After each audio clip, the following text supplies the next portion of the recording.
Básicamente, creo que es un presupuesto en la expresión numérica de los planes. Los planes llevados a números.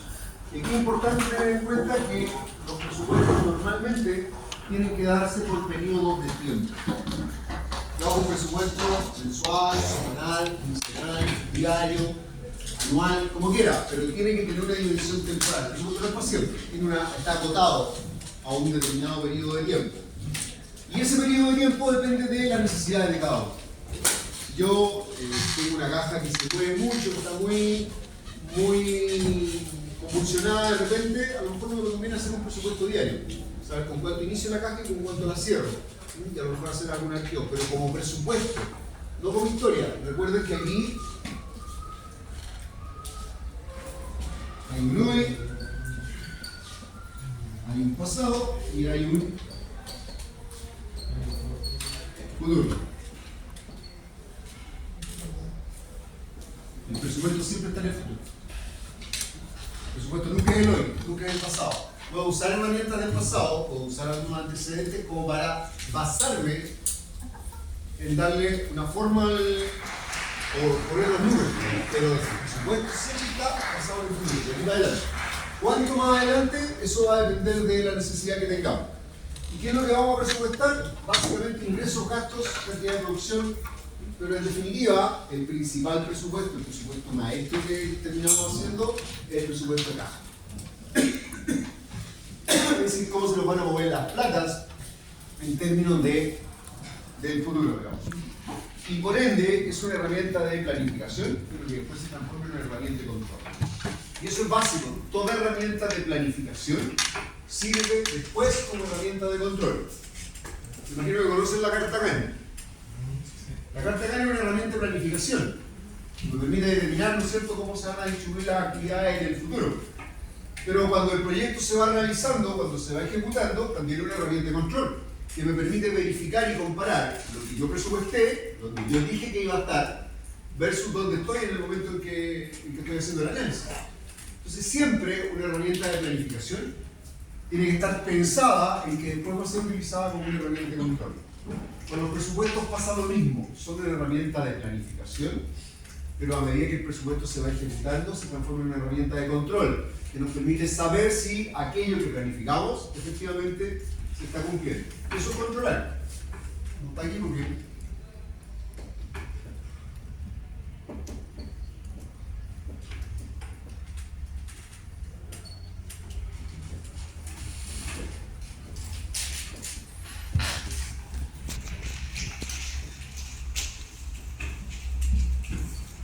Verificar es simplemente verificar, controlar es verificar que lo planificado se cumple. Eso es un proceso de control. Ahora, estos presupuestos deben tener ciertas características. Lo primero es que tiene que ser cuantitativo y monetario. Se va a expresar en unidades, pero principalmente se va a expresar en dinero, en cifras. El presupuesto no ya palabras, ya cifras, números. Es temporal, significa que, lo que ya les explicaba, tiene que tener una dimensión, un tiempo para el cual lo voy a ejecutar, tiene que ser integral en el sentido de que abarca toda la organización. Yo no puedo presupuestar solo para un área, o no puede ser que un área de la empresa presupueste y la otra no, porque finalmente se tiene que incorporar todo en un sistema presupuestario donde cada área hace su presupuestación, pero eso después tiene que integrarse. El área de finanzas va a generar ingresos, va a generar gastos. El pago de su propio personal, los incrementos que necesita, todo lo que es utilización de software que tiene costo, todo eso es el costo del área financiera.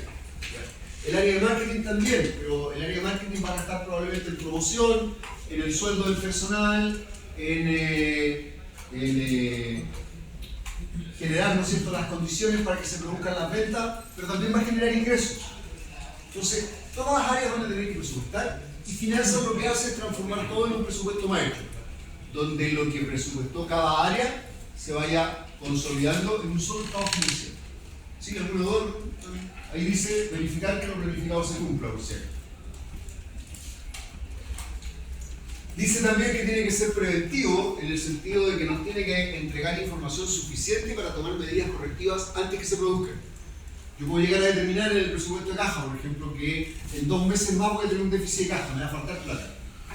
Lo que voy a recibir como ingreso es menos de lo que tengo que pagar. Por tanto, ahora yo puedo empezar a gestionar un crédito bancario o acomodando los costos o mejorando los ingresos, apurando las cobranzas, hacer cosas hoy día para que cuando sepa que me va a faltar la plata, eso no se produzca y ya esté anticipado. Por eso tiene que ser de alguna manera anticipando los resultados futuros. Y la última condición o característica que debe tener un presupuesto es que debe ser flexible. Aquí no estamos hablando de presupuestos fiscales. De hecho, cuando hablamos de platas estatales, se habla incluso de la ley de presupuesto. O sea, una ley donde dicen que te tenés que gastar las cosas, cada repartición pública se la tiene que gastar en eso y en ninguna otra cosa. De hecho, si gastas menos, al otro año te descuentan de tu presupuesto. Y si gastas más o lo gastas en otra cosa distinta, estás cometiendo un delito que se llama malversación de fondos. Malversar fondos no es robarse la plata, como piensan algunos. Malversar fondos es usar las platas en algo para lo que no estaban destinadas por la ley. La ley decía que esta plata estaba hecha para comprar, no sé, escritorios. Y un alcalde o un ministro o algo, y no sabéis qué, vamos a aguantarnos con los escritorios y vamos a comprar una ambulancia. Pongo el ejemplo como para que se entienda que lo ocupó en algo distinto. ¿Ya? Esa persona lo que hizo es malversar fondos. Y puede ser detenido, puede ser llevado preso y probablemente se un rato guardado. No se la robó, la ocupó en algo que está ahí presente, pero no la usó para lo que la ley de presupuesto establecía que tenía que utilizarse. Entonces, cuando hablamos de la vida pública, el presupuesto es rígido. Pero en la vida flexible, los presupuestos tienen que ser, en la vida privada, los presupuestos tienen que ser flexibles. Tengo que poder irlos acomodando, irlos cambiando a medida que pasa el tiempo. Si yo me planteo un objetivo y ese objetivo ya se cumplió, tengo que avanzarlo. Normalmente las empresas más o menos serias, todos los meses presupuestan mínimo a 6 meses. Hoy día estamos en octubre, presupuesto noviembre, diciembre, enero, febrero, marzo. En noviembre, elimino ya porque este mes ya pasó, agrego un mes más en el presupuesto. Y voy modificando y haciendo todos los cambios de planes que se me hayan producido en el camino. Voy actualizando el presupuesto a través del tiempo. Esas son las ventajas que tiene el presupuestar. Bueno, manejar de mejor forma la información, tener mejor calidad de información para la toma de decisiones, voy a poder coordinar mejor las actividades de la empresa y voy a tener una herramienta que me va a permitir evaluar el desempeño, saber cómo lo está haciendo un área o la empresa en su totalidad. ¿En base a qué? En base a comparar lo que habíamos planificado versus lo que realmente está pasando. ¿Cuáles son las limitaciones principales? Que normalmente, una vez hecho el presupuesto, los ejecutivos de la empresa tienden a tomarlo como una ley, aún en la vida privada. Es que no está en el presupuesto y no se hace y se cierran ahí, por lo tanto transforman el presupuesto que debería ser flexible en algo que es finalmente rígido. El otro gran problema es que depende de las estimaciones. Nadie sabe lo que va a pasar en el futuro. Por tanto, las cifras que ponemos ahí son lo que nosotros creemos que va a pasar. Y utilizaremos métodos estadísticos, más adelante vamos a ver algo de eso. Utilizaremos una serie de formas de presupuestar, pero sigue siendo estimación. Un estimado que podemos discutirlo o no. Y esa estimación tiene mucho que ver con los sesgos. ¿Qué son los sesgos? Las creencias que nosotros tenemos realmente sobre ciertas cosas. A ver. Las personas que fuman creen que hay más gente que fuma que los que no fuman. Las personas que tienen un auto rojo creen que hay más autos rojos que las personas que no tienen un auto rojo. Esos son los sesgos. Son creencias que se nos van formando en función de lo que son nuestras vivencias y nuestras propias experiencias. Eso tiene que ver también más con nuestras creencias. Entonces, yo no creo o soy pesimista al momento de tomar decisiones. Y por tanto, yo siempre voy a estimar venta bajita, voy a pensar que me va a pasar lo más malo siempre, o al revés, soy muy optimista, mi presupuesto, pero ya bien, no, si vamos a rentar las ventas. Entonces, ese sesgo, esa forma de ser que tenemos cada uno de nosotros, nos va generando cierto nivel de distorsión en las estimaciones que hacemos. Dígame. ¿Es una cara que tiene ganas de confiar de algo? No. ¿Puedo preguntarme? No, mi cara es así. A ver, Karen, no estoy de acuerdo. Así me hicieron. Así. Así.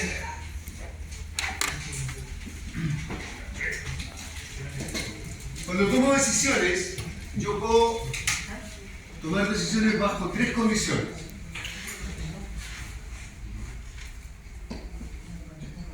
La primera, bajo condiciones de certeza.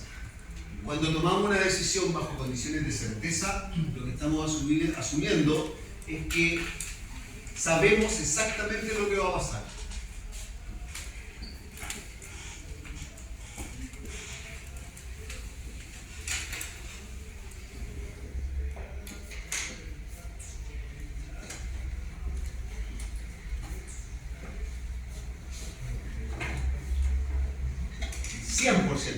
La certeza es 100%. ¿Qué va a pasar si yo suelto este plumón? Va a caer. ¿Con qué probabilidad? 100%. Muy bien. Es más, si lo suelto y no cae, te aseguro que no queda nadie en la sala, tengo todo. No va contra la. Yo por lo menos el primero que arranca, como si lo estoy hablando de. Eso es usted. Entonces, lo que hacemos cuando trabajamos bajo condiciones de certeza es que estamos asumiendo que lo que va a pasar es eso y no hay otra chance.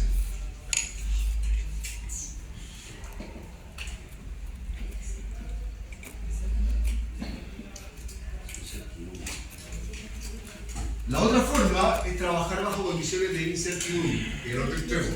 No tengo idea si va a pasar o no.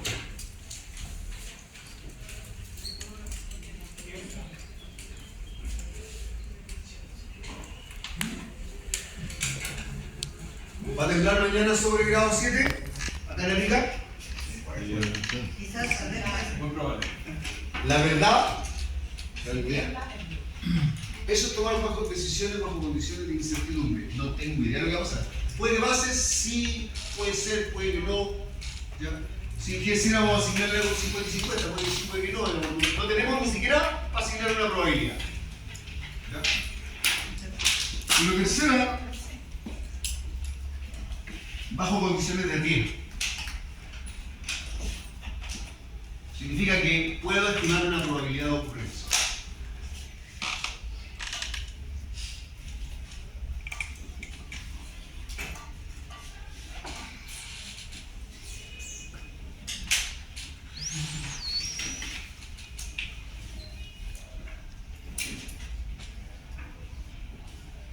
¿Cuál es la probabilidad de que salga un 1 si tiramos un dado?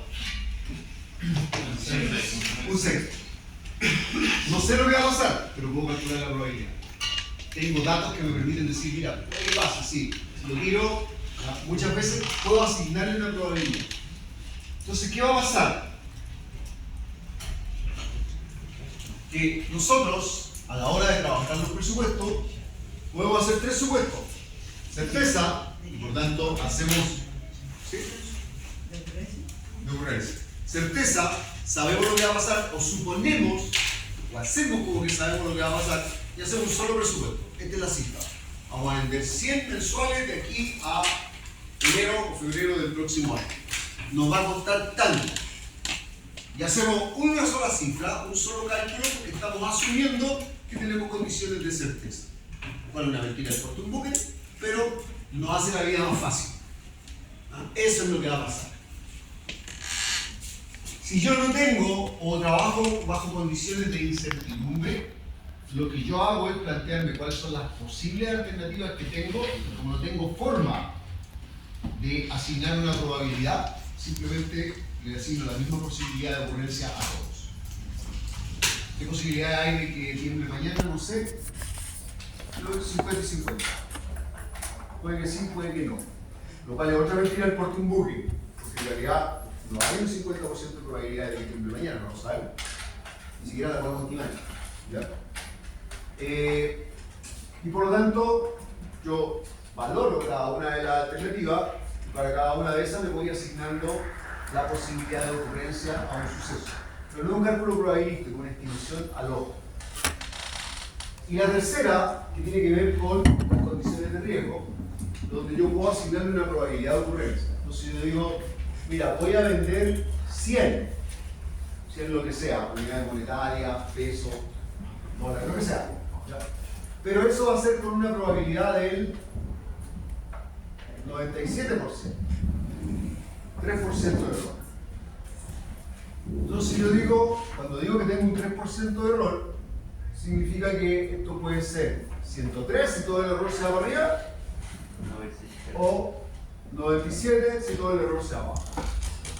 Entonces, entre el 97 y 103 voy a tener concentrado aproximadamente el 95% de probabilidad. Una cuestión más estadística.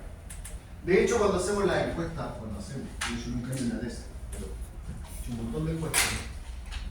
Hoy día que estamos con los candidatos presidenciales, ¿no es cierto?, que nos llenan de encuestas cada rato, algunas muy famosas y otras no tanto. Y nos dicen, oye, que hay un empate estadístico, porque hay un candidato o candidata que tiene el 38% y hay otro candidato que tiene un 36%. Bajo condiciones de certeza diríamos, ganó el que tiene el 38%. Va a ganar. Bajo condiciones de riesgo, decimos, guarda, ¿qué error tiene la muestra? Tiene un 3%, por tanto, este que está en 38 más 3, 41% menos 3, 35%. Ahí se mueve este rango. Este que tiene 3 más llega entre 39 y entre 33%. O sea, cuando le hablan de un empate estadístico, lo que le están diciendo es que hay un rango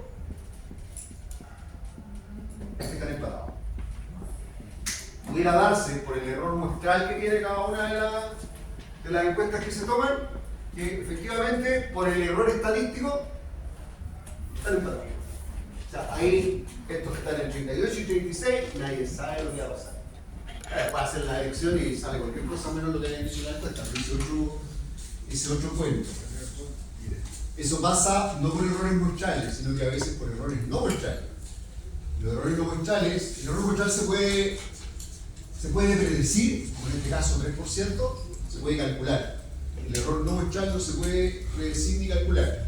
Y el que, no sé, pues si a mí me preguntan por quién voy a votar y digan que voy a votar por otro que no pienso votar por él, por agarrar para la palanca de la encuesta, digo cualquier cosa. Si hay mucha gente que hace eso, la encuesta da una cosa y el resultado de la elección da otro totalmente distinto. Y eso no significa que la encuesta no sea seria, sino que los pocos serios de repente fueron los que contestamos la encuesta. Que ya nos tienen medio chatos de contestar la encuesta, entonces uno dice, contesto cualquier cosa. Es un error no muestral, que no se puede predecir y no se puede calcular. Entonces, cada vez que yo estimo, las limitaciones de la estimación tienen que o están influenciadas por las condiciones con las cuales vamos a tomar. Nosotros, para efecto de este ramo, vamos a asumir flojamente que vamos a trabajar bajo condiciones de certeza. Eso significa que yo no les voy a dar una probabilidad de ocurrencia de un suceso como para que me calculen 2 o 3 escenarios. Y generalmente los escenarios son un escenario pesimista, un escenario optimista y un escenario más probable. Entonces, el escenario pesimista puede ser que el error corrió todo en contra. Si era 3% de error y tenemos 100%, en el pesimista yo digo, todo lo que yo diga que voy a vender, le voy a restar el 3%. El optimista le subo 103%. Le agrego el error. Y al más probable lo dejo por el 100%. Entonces, ¿qué es lo que deberíamos hacer en la práctica? 3 presupuestos distintos. ¿Ya? Asumiendo 3 escenarios. El optimista, el pesimista y el más probable. Entendiendo que me va a generar diferencias importantes. Porque el pesimista, por todas las posibles combinaciones que se me den acá, que puedo tomar, por ejemplo, el pesimista en el ingreso y el más probable en los gastos, en generar cifras distintas.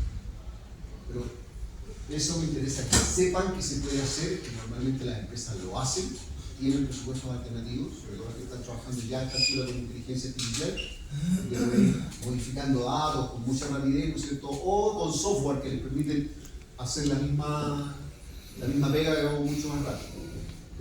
Entonces al final lo que sacan es un promedio, una desviación, y hacen compuestos estadísticos para llegar a algo. Pero nosotros como no vamos a hacer todo eso, interesa que lo sepan nomás, y vamos a trabajar bajo condiciones de certeza. Eso significa que yo les voy a decir en algún minuto, la empresa va a vender durante los próximos meses tales cantidades. Listo, eso es.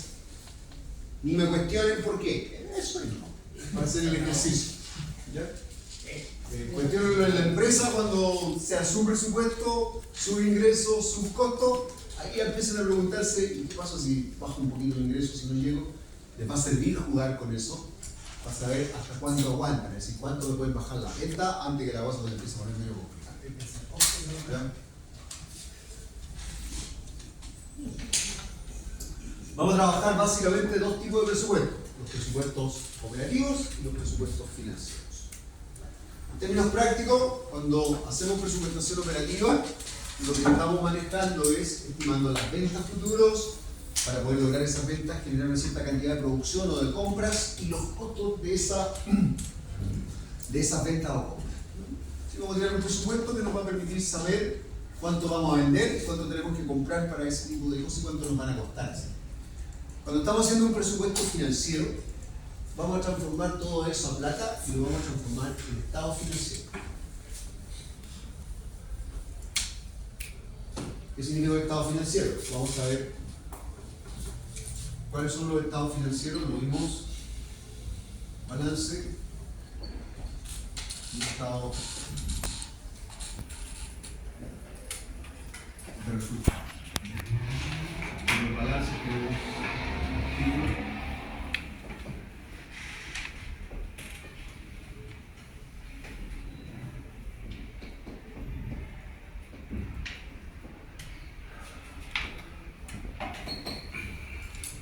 ¿Cuáles son los estados financieros? El balance, ¿se acuerdan que lo vimos en la primera unidad? Y el balance era el activo igual al pasivo más el capital, y esa era la fórmula general, donde aquí le agregamos más o menos el resultado.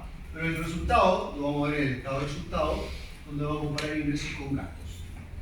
Como este no es un curso de contabilidad, tampoco pretendo que lo sea, no vamos a construir balances a partir de los flujos, vamos a construir solamente. Vamos a calcular si vamos a ganar o perder plata, que es lo que nos interesa, que realmente cuando estamos en una micro o pequeña empresa, más allá de determinar si el balance es real o no, cuántos son los activos y los pasivos, nos interesa saber cuánta plata nos va a quedar al final del día o al final del periodo, ¿no es cierto?, para ver qué podemos gastar. Entonces nos vamos a dedicar más a lo que son los presupuestos financieros. En términos prácticos, ¿no es cierto?, lo que pasa con los presupuestos operativos es que nos permite planificar las actividades. Cuánto voy a vender, cuánto voy a comprar, cuánto voy a generar en dinero, y lo que me va a permitir saber al final del periodo, los ingresos menos los gastos, va a ser la utilidad que voy a ganar o no. Y el presupuesto financiero me permite saber o construir los flujos de caja y los estados de resultados como tal, más que flujo de caja, ganancia y pérdida. Después vamos a ver que ganar y perder no es lo mismo que el flujo de caja. Tienen muchas similitudes. ¿Son complementarios? Sí. Lo vamos a ir usando de manera alternativa, pero en el balance estado de resultado sin ningún grado de profundidad.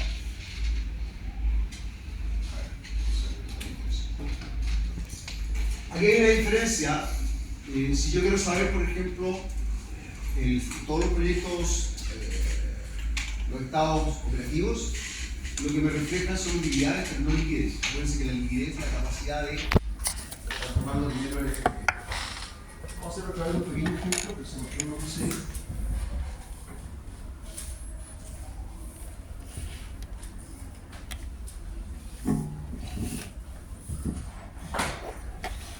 Cuando yo veo las utilidades, pongamos que tengo ventas por 100, costos por 60,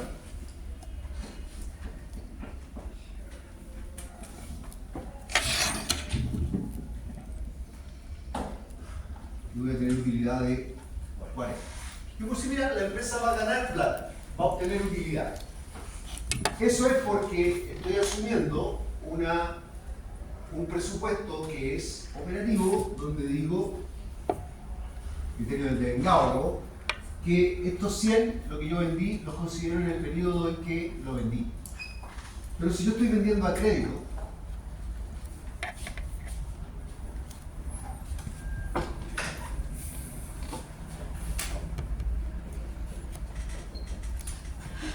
cambio las ventas por los ingresos. Mes 1, mes 2. Entonces yo voy a decir ingresos, supongamos que lo vendí en 3 cuotas. En barra, me voy a quedar con 3. Esos 100 son 33,3, 33,3, 33,3. Total, 100. No me digan el 0,3, está ahí, lo aproximamos. Y voy a tener gastos, lo vamos a tener igual, 60. Los pagué todo ahí y el final va a ser 60.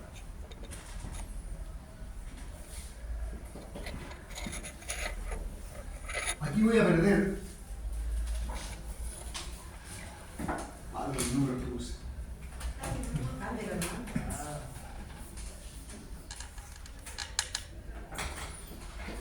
120, 80.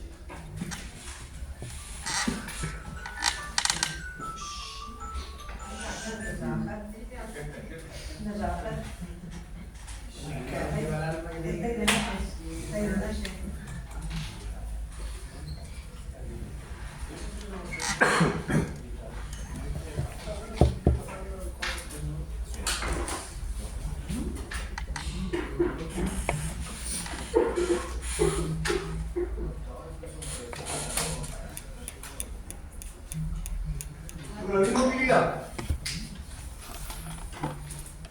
Utilidad 40, al final acá, utilidad 40. O sea, la empresa es rentable, sí es rentable, va a ganar plata. ¿Va a tener problemas financieros? Sí, va a tener problemas financieros. ¿Por qué? Porque no es lo mismo recibir los 120 en el mes, como se hace de contabilidad, que se hace organizado, que recibirlo en 3 cuotas. Entonces, esta empresa es rentable, va a tener utilidad, pero financieramente pudiera no ser viable. Si no se consigue estos 40 para pasar el primer mes, puede quebrar. No se quiebra, se quebra con 6 meses de, pero en realidad es un ejercicio de 6 meses para contribuir. Entonces, ¿qué pasa? ¿Por qué quiebra la empresa? Porque no son capaces de hacer frente a sus compromisos y a fecha en que vence. Y pasaron los 6 meses que no pagó esto, cualquier proveedor o acreedor en este caso puede pedir la quiebra de la empresa. Dice, oye, pero está pidiendo la quiebra de una empresa que va a ser rentable. Sí, pero no tiene flujo de caja. No tiene para pagar las deudas en la fecha que vence. Ahora, ¿quién decreta la quiebra? ¿Quién dice que una empresa quebró? Hoy yo digo, quebré, no pago. ¿El síndico? No. Pero para allá va. La quiebra la decreta un tribunal. Y el tribunal nombra a un síndico de quiebra. Que el síndico es una persona cuya misión, reemplaza al gerente, digamos, cuya misión es liquidar la empresa. No es salvarla, ni que la empresa dure más, ni que se recupere la plata, no. Lo que viene a hacer este compadre o comadre es decir, a ver, ¿cuánto tenemos acá? Tenemos un edificio, tenemos máquinas, tenemos materia prima, tenemos todo. Ya, a ver, ¿quién da más por esto? Se vende y se transforma en plata. Y con esa plata, con toda la plata que se junta, se empieza a pagar a todos los personas que le debían. Entonces el síndico, de alguna manera, reemplaza al gerente de la empresa. Y luego el tribunal toma lo que se denomina, permite crear, la junta de acreedores. Que la junta de acreedores reemplaza a los dueños. Ya no son los dueños los que toman las decisiones de la empresa, ni el gerente, es la junta de acreedores. ¿Qué significa eso?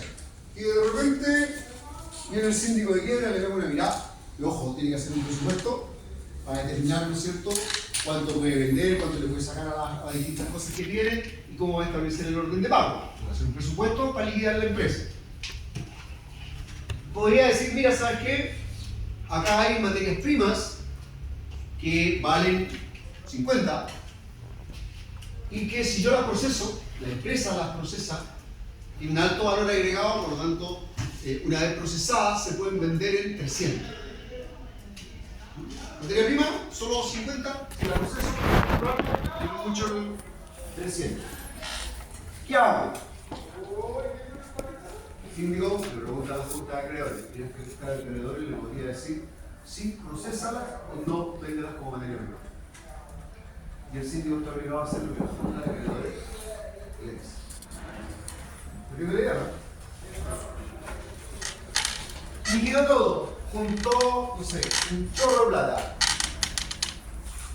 1000, lo que sea, prestados millones, dólares, lo que sea. Y luego, con esa plata que juntó, tiene que empezar a pagar todas las deudas que tenía la empresa. ¿Cuál es el orden? Primero, los trabajadores,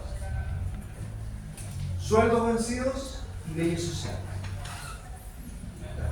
Dejó parte de los 1000, pagó las imposiciones, pagó los sueldos atrasados, finiquitos no, porque quebró el empleo, no hay finiquito. Una vez que, si quedó plata, porque esto dura hasta que, o sea, la lista corre hasta que se acaba la plata.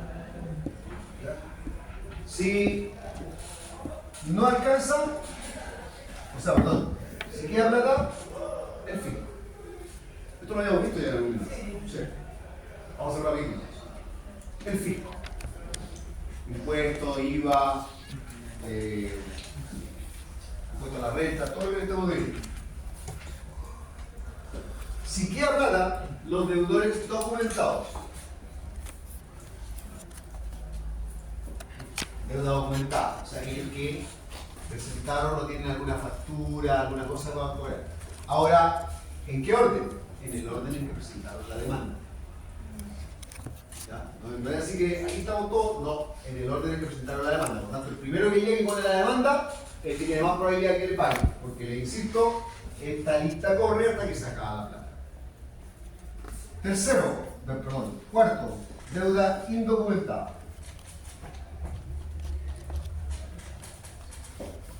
Oiga, ¿sabe qué? A mí este gallo me pide plata, pero no tenemos ningún documento. Creo que va a decir el juez, oiga, ¿usted debe plata a él? No, correcto. Voy a echar la vida. Oiga, ¿usted le debe plata? Sí. Ah, ya, esta la cual entonces por reconocimiento de deuda. De hecho, te llaman, llamado a meterse en tribunales a reconocer deuda. ¿Quedó plata? Los dueños. Los partidos, ¿cómo hayan tenido la participación en sociedad? A esa teoría le conviene decir que no le debe plata a un indocumentado. Obvio. Además, para tener esas condiciones, ya lo más probable es que lo único que quieran todo es arrancar, así que no le interesaba ver a nadie. Ahora, para hacer esto, hay que hacer un presupuesto, donde hay que estimar todo lo que se va a conseguir en plata por la liquidación de los bienes, y hay que estimar todo lo que se va a pagar o lo que el tribunal dice que se le dé a cada persona. Y se paga vía tribunal. Esto no es que venga el síndico y diga, aquí yo ya 2 años que estaba aquí. No. Está todo confiscado, todo consignado en el tribunal. De hecho, esas platas van al tribunal. Y el tribunal es el que hace el pago. Entonces, lo que veíamos como ejemplo en este valor de acá es que efectivamente la pizzería puede tener utilidades. 40, gana plata. Sin embargo, puede tener un problema efectivo inmediato porque dio al crédito. No va a ver si no se va a encontrar con la utilidad inmediata, se va a encontrar con la utilidad a futuro. Eso es bueno tenerlo presente. Ahora, el punto de partida de todo presupuesto es partir presupuestando las deudas.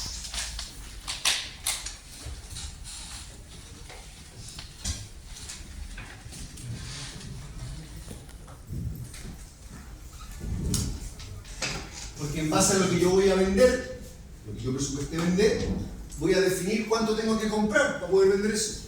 O cuánto tengo que fabricar si soy una empresa productiva. Y voy a vender 1000. Ya tengo que comprar para vender 1000. Y tengo que contratar trabajadores para que me produzcan los 1000. Y tengo que tener instalaciones para que me produzcan los 1000.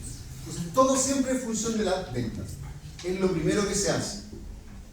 Ahora, en términos prácticos hay dos tipos de métodos. Los cualitativos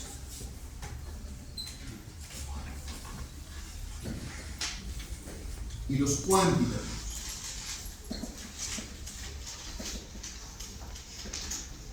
Los cualitativos, si bien se reflejan en números, la justificación de esos números no es estadística.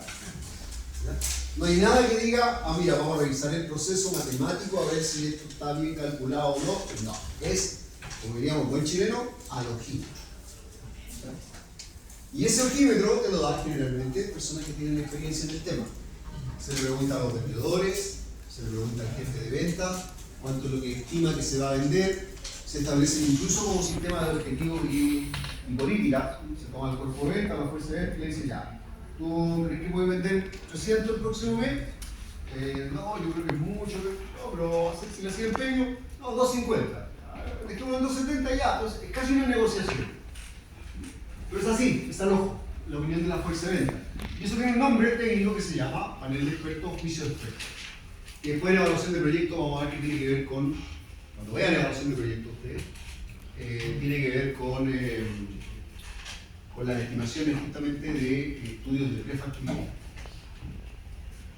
Y la otra forma de hacerlo es a través de lo que se conoce como el método Delphi, que es tirar alguna encuestita, alguna cosa, algún documento que le pregunte a la gente cuánto estaría dispuesto a comprar, y si el precio fuera tanto, cuántas unidades compraría, qué piensa hacer, y obtiene una base que no es estadística, pero que por lo menos te da alguna estimación de cuánto deberían comprar. Y ahí genero con eso la estimación de ventas para los periodos siguientes. Y luego están los métodos cuantitativos, que ahí ya me meto con datos históricos, básicamente con series de tiempo, y necesito por lo tanto el historial de venta de los últimos 2 años, 3 años, y con eso proyectar. Que puede ser a través de un modelo de regresión, donde lo que hago es crear una ecuación lineal, por ejemplo.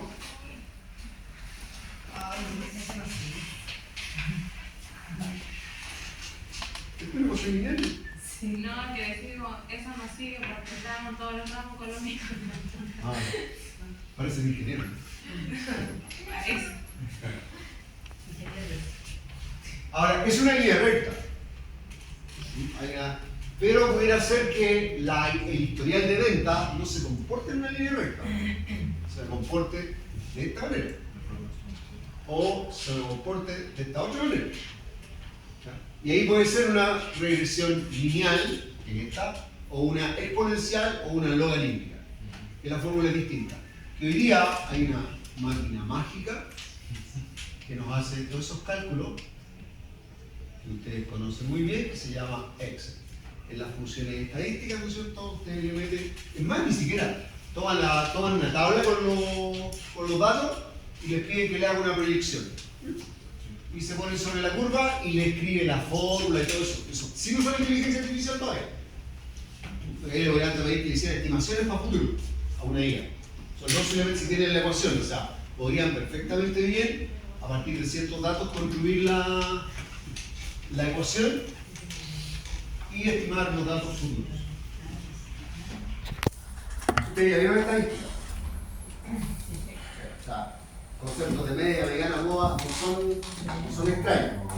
Las medias móviles, que es una forma de suavizar la curva para eliminar estacionalidad. Cuando yo tengo datos que se mueven más o menos de esta forma, lo que yo hago es sacar la media móvil. Porque si yo saco por casualidad todos estos puros datos, esto me va a dar siempre una línea que es bastante difícil de estimar o con mucho error.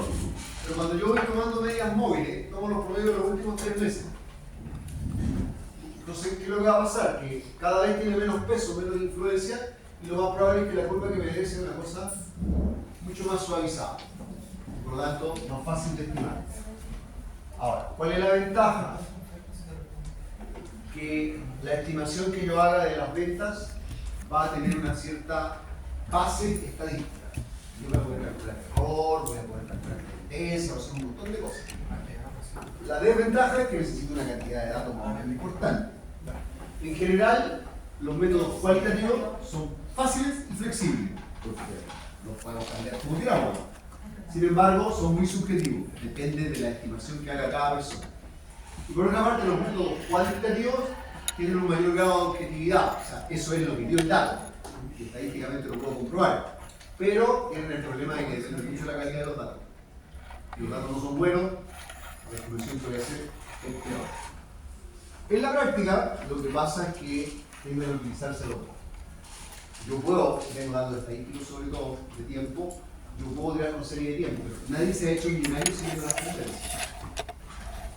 ¿Qué es lo que me hace un análisis estadístico? Me dice, por ejemplo, esa es la curva. Este es mi hoy.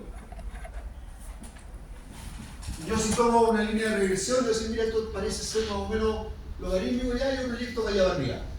Entonces digo, mañana la cosa va a estar aquí y proyecto mis ventas ahí. ¿Qué pasa si esto se pegó? No hay ningún modelo estadístico que sea capaz de predecir este cambio. O al revés, una cosa que viene así, suavecito y de repente se pega la subida. No hay nada que me mida ese cambio. No existe un modelo estadístico hoy día que me pueda predecir ese cambio. Salvo que ya venga por la tendencia. Entonces, ningún modelo, por muy bueno que sea, me va a predecir los cambios de las tendencias. Y ahí es donde entra el ojito y la experiencia. ¿Ya? Los que son capaces de decir, no, esto va a aumentar. Oye, invirtamos. No invirtamos, que mira la tendencia, dice que viene para acá. No, invirtamos, compadre. Y dupliquemos el tamaño de la planta, gastemos $1 millonada agrandando la planta y generando producción. No, que mira la tendencia, dice esto, que resulta que la chunta. Hicieron millonarios. Ahora, lo que puede pasar es que sea al revés, que se haga el hoyo. Entonces, no hay un único medio que sirva y que sea 100% útil. Siempre hay que utilizar los dos. Y esas estimaciones se usan para construir los flujos de cambio. Hecha la proyección de ventas, yo puedo llegar a determinar cuánto tengo que producir.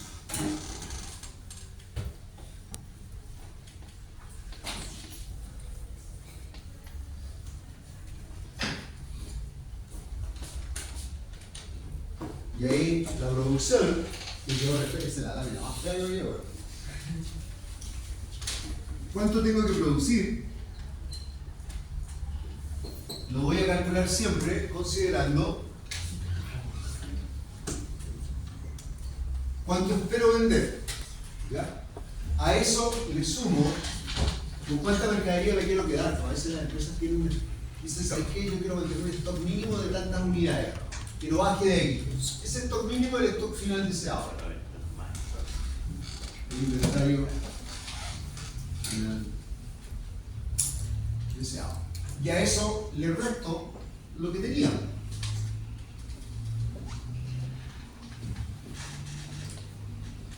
Sí. Tengo, mira, ¿sabes qué? Tengo 50 unidades. Y resulta que yo espero vender 500 unidades. Y me quiero quedar al final del periodo con 100. Entonces tengo que producir cuánto para que todo esto se me cumpla. Si voy a vender 500, me quiero quedar con 100 y tengo 50, la diferencia es 550. Tengo que producir 550 unidades en el periodo. Entonces siempre la cantidad de producción la voy a sacar de esa manera. Ahora, yo puedo decir, ¿sabes qué? El inventario final yo creo que sea 100. Y quedar en esto todos los meses. Y quedarme sin ni uno y ser cero. Entonces la producción va a ser igual a la otra. Si con el 100, produzco 100. Si con el 50, produzco 50. Pero eso no pasa. Lo que tiende a pasar es que generalmente quedan stock, quedan inventarios. Entonces, esto es válido para producir y es válido para comprar. Si lo que yo vendo son, no sé, televisores. Y yo estimé que voy a vender 500 televisores en el mes, ¿cuántos televisores tengo que comprar? Esa es la fórmula de producción, es el presupuesto de compra. ¿Por qué las empresas optan por tener un inventario final deseado? Porque quieren asegurarse el aprovisionamiento. Y si mañana hay un quiebre de stock, ¿no es cierto?, ellos puedan seguir produciendo durante un tiempo y no tienen que cerrar la planta, o puedan seguir vendiendo si tienen una casa comercial. No sé, lo que pasó en pandemia, ¿no es cierto?, que se nos acabaron los stocks, porque simplemente las empresas hoy día están trabajando con muy bajo stock inicial. Ahora, cada vez este stock deseado es menor. Si uno va hoy día a las casas comerciales, con suerte tienen algo para mostrar, que las cosas más caras, las cosas más grandes, no están en las tiendas. Uno las pide y recién cuando las pide las mandan a fabricar. Oye, quiero, no sé, una cama tanto, no sé, París, un almacén en París, no hay entrega inmediata. Lo que te están diciendo ahí es, cómprala, no importa la forma en que la pagues, pero cómprala, asegura la compra y nosotros lo que vamos a hacer con esa compra tuya, la vamos a mandar a producir. Esa producción, los japoneses la llaman just-in-time, justo a tiempo. Significa producir lo justo y necesario para no acumular stock. Y eso genera ahorros de costos, genera un montón de cosas. Pero, si hay un quiebre de stock, no tienen posibilidad de seguir trabajando. Entonces, cuando hablamos de empresas que son más bien de carácter estratégico, mantienen niveles de stock un mes y medio, 2 meses, para poder seguir vendiendo en caso que no tengan el aprovechamiento que necesitan. ¿Cuál es el sentido de un presupuesto de producción? Bueno, un poco lo que está acá. Cubrir las ventas del periodo, mantener un inventario inicial, ¿cierto?, y aprovechar los inventarios existentes. Siempre se va, este presupuesto de producción se va a expresar en una primera etapa en unidades físicas. Es decir, en este caso yo voy a producir, a comprar 550 unidades. Y para producir y comprar esas 550 unidades necesito el costo de la materia prima, más la mano de obra, más todo, y eso recién es lo que transformo en dinero para traspasar el presupuesto de la caja. Pero vaya siguiendo un poco la idea. O sea, primero presupuesté las ventas, por cualquiera de los métodos. Vendido 500. Con esa, una vez que presupuesté las ventas, calculo cuánto tengo que producir o comprar. Entonces, de la proyección de ventas depende todo el cálculo presupuestal que vamos a hacer más adelante.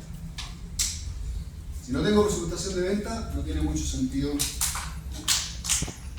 hacer un presupuesto, o va a quedar muy mal.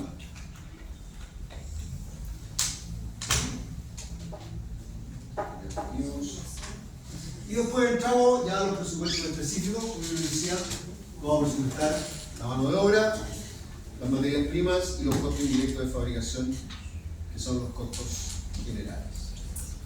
Y eso se traduce a un presupuesto de caja, las planas. Y en ese presupuesto de caja vamos a ver el ingreso y gastos en efectivo, que nosotros básicamente vamos a trabajar acá con presupuesto de caja. De ahí ya le expliqué la importancia de la liquidez, ¿no es cierto? Y el ejemplo ya lo. Hoy día, ¿cómo hacemos eso? Excel. A partir de la próxima clase, el Excel va a ser nuestro fiel compañero. Vamos a trabajar en equipos donde al menos haya un computador por equipo, o si alguien tiene el celular con Microsoft Office, puede trabajar bien, no sé qué es la idea de fome, pero fome no porque no haga las mismas cosas, sino que porque es más complicado manejarlo, estudiar fórmulas y hacer todo eso. El Excel nos resuelve esto de una manera espectacular.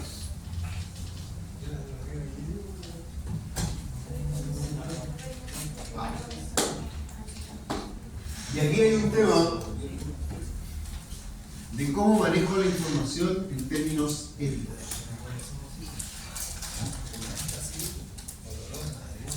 Muchas veces de las proyecciones depende el valor de la empresa.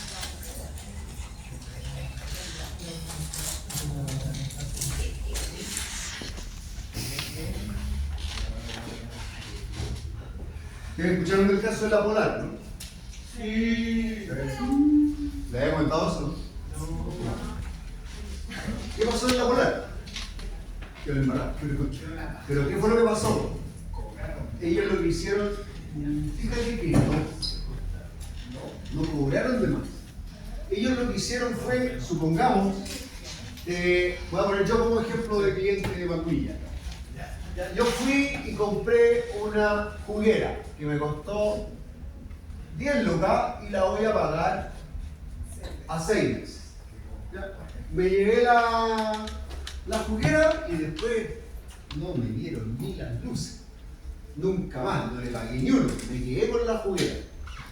Yo lo que debía haber hecho la empresa a los 6 meses de transcurrido esto. Cobro, no inubicable este compadre, por lo tanto, las 10 lucas las tiramos a ver. Sinceramos la cifra, ya las cuentas por cobrar ya no están esas 10 lucas, hay 10 lucas menos para cobrar. ¿Qué hicieron esto? Dijeron, oye, renegociamos unilateralmente. ¿Eso? No, digámosle que al día cobrémosle multa e intereses y lo dejamos al día. Pero si nunca vino a pagar, pero dijimos al día, no tenemos que ir a la pérdida eso. Ah, ya, pues, apliquémosle multa e intereses, ya. Y ahora este mismo compadre, que no lo dimos nunca en su perra vida, nos debe 110 lucas, pero están al día. Ahora, ya no son 10 lucas perdidas, son 110 lucas por pagar. Cuentas por cobrar. ¿Les suena la cuenta, no? Entonces, cuentas por cobrar 110 lucas. Volvieron a pasar los 6 meses y por supuesto si no me dieron para pagarle 10 lucas, me lo dieron para pagarle 110. ¿Ya? Y volvieron a hacer lo mismo, lo hicieron por años. Y al final, esa multiplíquenlo por una chorrera de clientes, que no es uno solo, ¿ya? Después de 2-3 años, la cuenta de este compadre iba como en 1.200.000. Entonces, cuando proyectamos los estados financieros, decimos cuentas por cobrar 1.200.000. Cuando en realidad, nada, cero, si no ya no me la pagó, o sea, yo ya no la pagué. Cero. Pero cuando yo presento eso a la bolsa de valores, el estado financiero, con la presupuestación de las cuentas por cobrar y los flujos de caja y todo lo que tengo que hacer, para eso, oye, qué buena empresa, man. Mira toda la plata que tienen por cobrar y está al día. Hay que meter plata en esta empresa y hay que invertir. Cuento corto, las acciones que valían al inicio del periodo 400 pesos, cifra real, al final de 3-4 años habían subido a 1.700 pesos. O sea, en 3 años triplicaste o casi cuadruplicaste tu plata si habías comprado acciones. Ante tan bonitos resultados, ¿qué hizo la empresa? Tomó a sus ejecutivos y los premió.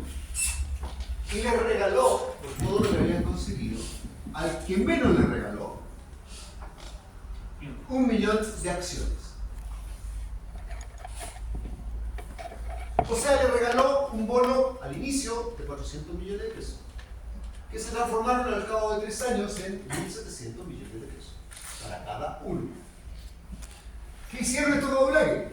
Como sabían la papa, cuando la cosa se empezó a poner fea, vendieron su acción. Todos los ejecutivos. Calderón, Pará, Junta, mira, mujer, la mejor alumna de la carrera durante todos los años que estudiamos en la universidad. No del curso, no de la promoción, la mejor alumna de la carrera. Se mandó este hombre. ¿A quién partió? A los accionistas. Porque a mí no me dieron nunca más. Yo, más, yo me lo partí con una juguera.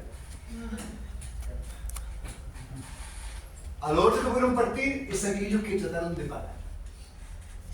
Que le llegó la cuenta, le hicieron la gestión de cobranza, ¿no es cierto? Y que ya me saben que yo puedo pagar de 2 luquitas nomás. Ya pagaron 2 luquitas, después las dejé de pagar, no pude seguir pagando y aparecí que debía 110. Después volví y traté de pagar esos 110, a eso lo partí. Por eso terminó pagando a lo mejor 50 lucas por la juguera. Pero al que se llevó la juguera y no lo dieron nunca más, no le hicieron ni un daño. Todavía lo andan buscando. De hecho, la juguera ya no hay que nada, hace como 5 años. 1.700 millones. Terminamos presos. Creo que también por los préstamos que daban, la gente pagaba el mínimo y también de ese mínimo le repartaban. Claro, o sea, más encima lo pagaron con crédito. Pero, ojo, era una repartición unilateral. Ahora, El que más tuvo preso